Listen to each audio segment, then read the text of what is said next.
Friends, BA second year समाजशास्त्र प्रथम प्रश्न पत्र के अंतर्गत निदर्शन के प्रकारों में हम आज बात करेंगे स्तरित या वर्गीकृत, जिसे हम अंग्रेजी में स्ट्रेटिफाइड सैम्पलिंग कहते हैं, उसके बारे में।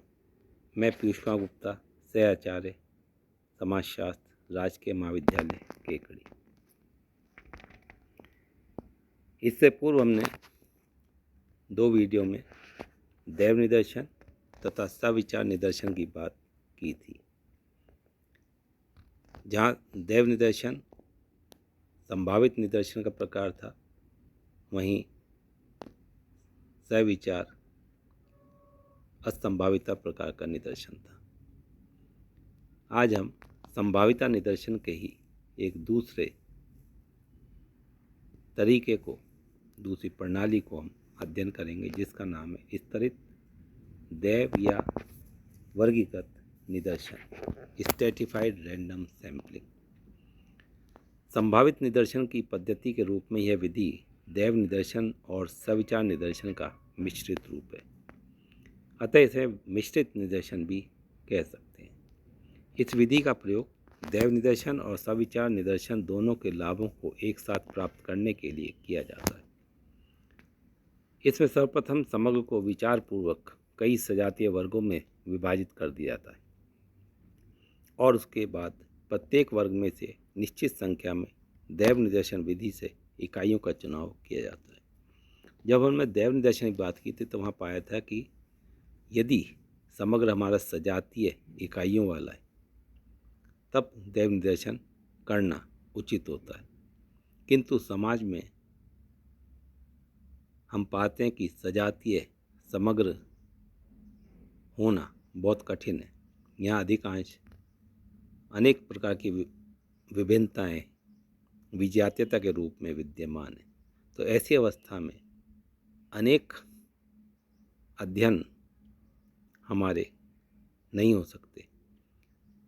उसी समस्या को दूर करने के लिए हमने एक ये नया प्रकार की खोज की, जिसे हम स्तरित दैव निदर्शन कह रहे हैं। इस विधि में हम उसी अवस्था में अध्ययन करना अधिक उत्तम मानते हैं, जबकि हमारा समग्र विजातीय प्रकार का हो।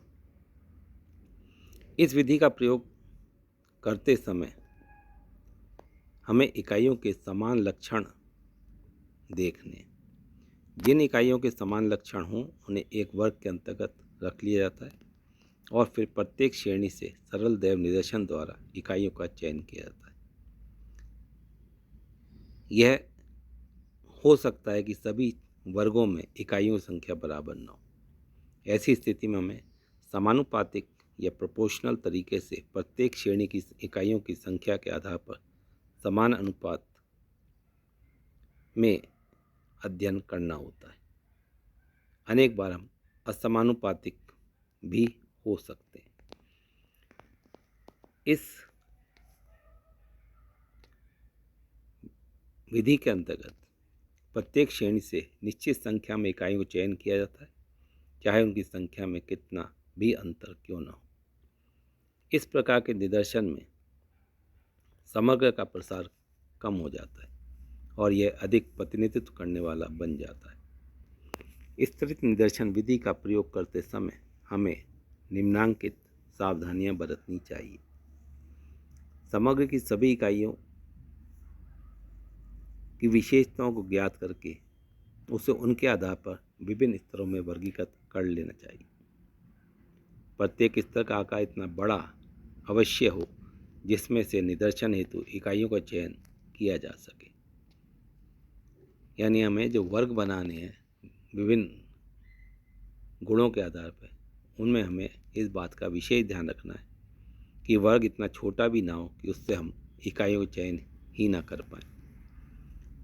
तीसरी बात कि विभिन्न स्तरों में पूर्ण रूपेण सजातीयता हो, अर्थात प्रत्येक वर्ग में आने वाली इकाइयों में एक रूपता हो तथा एक वर्ग समवर्ग के एक ही गुण का प्रतिनिधित्व करती हो। एक बात और ध्यान रखनी है कि विभिन्न स्तरों या वर्गों में से इकाइयों का चुनाव उसी अनुपात में किया जाए जिस अनुपात में उसकी संख्या समग्र में है। यानी अगर कम संख्या है इकाइयों की तो कम चुनी जाएंगी, ज़्यादा होंगी तो ज़्यादा चुनी जाएंगी। वर्ग स्पष्ट तथा सुनिश्चित होने चाहिए ताकि प्रत्येक इकाई किसी न किसी वर्ग में आ जाए और कोई भी इकाई एक से अधिक वर्गों में न चुनी जाए। इस प्रकार हम यदि वर्गों का निर्माण अध्ययन विषय की प्रकृति के अनुरूप निर्मित करते हैं तो स्तरित दैव निदर्शन विधि बहुत उत्तम सिद्ध होती है। स्तरित दैव निदर्शन में भी हम 3 प्रकारों को अपनाते हैं। एक आनुपातिक स्तरित निदर्शन, समानुपातिक स्तरित निदर्शन और तीसरा है भार मुक्त स्तरित निदर्शन। पहला प्रोपोर्शनल या आनुपातिक स्तरित निदर्शन में प्रत्येक वर्ग में से निदर्शन हेतु उतनी ही इकाइयों का चयन किया जाता है जिस अनुपात में वर्ग में कुल इकाइयाँ समग्र में हों। यानी प्रत्येक वर्ग से हम एक समानुपातिक रूप में इकाइयों का चयन करते हैं। वहीं असमानुपातिक स्तरित निदर्शन में हम प्रत्येक वर्ग में से समान संख्या में इकाई चुनी जाती है। इस बात का ध्यान नहीं रखा जाता कि उनका समग्र में क्या अनुपात है। इन दोनों प्रकारों को ध्यान में रखते हुए एक तीसरा प्रकार निर्मित किया, भार युक्त स्तरित निदर्शन, स्ट्रेटिफाइड वेटेज सैंपलिंग। इस विधि में ऊपरी दोनों विधियों का मिश्रण पाया जाता है। इस विधि में पहले प्रत्येक वर्ग में से समान संख्याओं का चुनाव किया जाता है। उसके बाद अधिक संख्या वाले वर्गों की इकाइयों को अधिक वेटेज या भार प्रदान करके उसका प्रभाव बढ़ा दिया जाता है। यह भार उसी अनुपात में प्रदान किया जाता है जिस अनुपात में वर्ग की इकाइयाँ समग्र में होती हैं। इस प्रकार हम समानुपातिक और असमानुपातिक दोनों प्रकार के स्तरित निदर्शनों को एक नए रूप में भार युक्त स्तरित निदर्शन का निर्माण करते हैं। इस प्रकार के निदर्शन में अनेक गुण हैं, यानी इसके अनेक लाभ भी हैं। इस विधि के द्वारा निदर्शन निकालने वाले को निदर्शन के चुनाव में अधिक नियंत्रण प्राप्त होता है। इसमें समग्र के प्रत्येक वर्ग की इकाइयों को निदर्शन में स्थान प्राप्त करने का अवसर प्राप्त होता है और किसी वर्ग के छूटने की संभावना नहीं के बराबर रहती। दैव निदर्शन में यद्यपि प्रत्येक इकाई के चुने जाने की संभावना रहती है, किंतु फिर भी कई बार महत्वपूर्ण वर्ग छूट जाते हैं, जबकि स्तरित निदर्शन में ऐसा नहीं होता है। एक और लाभ, यदि वर्गीकरण उचित प्रकार से किया जाए तो थोड़ी इकाइयों से ही हम प्रतिनिधि इकाइयों का चुनाव करने में सक्षम होते हैं, जबकि दैव निदर्शन में प्रतिनिधित्व के लिए इकाइयों का पर्याप्त मात्रा में चुना जाना अति आवश्यक है। स्तरित दैव निदर्शन विधि का एक लाभ, इकाइयों का प्रतिस्थापन बहुत ही सरल है। यदि प्रारंभिक निदर्शन में चुनी हुई किसी इकाई से संपर्क स्थापित न हो पाए तो हम उसके स्थान पर उसी वर्ग से दूसरी इकाई का चुनाव कर सकते हैं। इस परिवर्तन से निदर्शन के प्रतिनिधित्वपूर्ण होने या न होने पर कोई असर नहीं पड़ता है।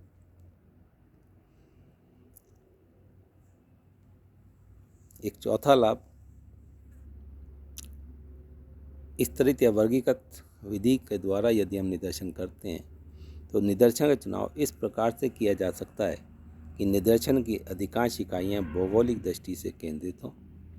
ऐसे अध्ययन में धन तथा समय दोनों की बचत हो सकती है। दैव निदर्शन में इकाइयाँ बिखरी होने के कारण इकाइयों चुनाव में इस प्रकार के नियंत्रण नहीं रहता है। इस प्रकार से हम देखते हैं कि दैव निदर्शन विधि की तुलना में स्तरित दैव निदर्शन विधि अधिक उपयुक्त साबित होती है। वहीं कुछ दोष भी इस विधि में भी हैं। यदि वर्गों का निर्माण उचित प्रकार से नहीं किया गया तो निदर्शन के चुनने में पक्षपात की संभावना बनी रहती है। ऐसा हो सकता है कि कुछ वर्गों में से अधिक इकाइयों चुनाव हो जाए और कुछ से कम। ऐसी स्थिति में भी निदर्शन प्रतिनिधित्वपूर्ण नहीं रह पाता है। सेकंड दोष, प्रतिनिधित्वपूर्ण होने के लिए निदर्शन का समानुपातिक होना आवश्यक है। भिन्न भिन्न वर्गों के आकार में यदि बहुत अधिक भिन्नता है तो उनमें समानुपात का गुण लाना कठिन होता है। साथ ही चुनाव करने वाले व्यक्ति की व्यक्तिगत रुचि का भी निदर्शन के चुनाव पर प्रभाव पड़ता है। यदि वर्गों से इकाइयों का चुनाव असमानुपातिक आधार पर किया जाए तो भार का प्रयोग करना पड़ता है। भार प्रदान करने का जो नियम है थोड़ा कठिन है और व्यक्ति इसमें पक्षपात भी कर सकता है तथा अनुचित भार प्रदान करके इकाइयों का प्रतिनिधित्वपूर्ण हो पाना कठिन हो जाता है। यानी अगर हमें भार देने में थोड़ी भी लापरवाही बरती तो निदर्शन अप्रतिनिधित्वपूर्ण हो जाएगा।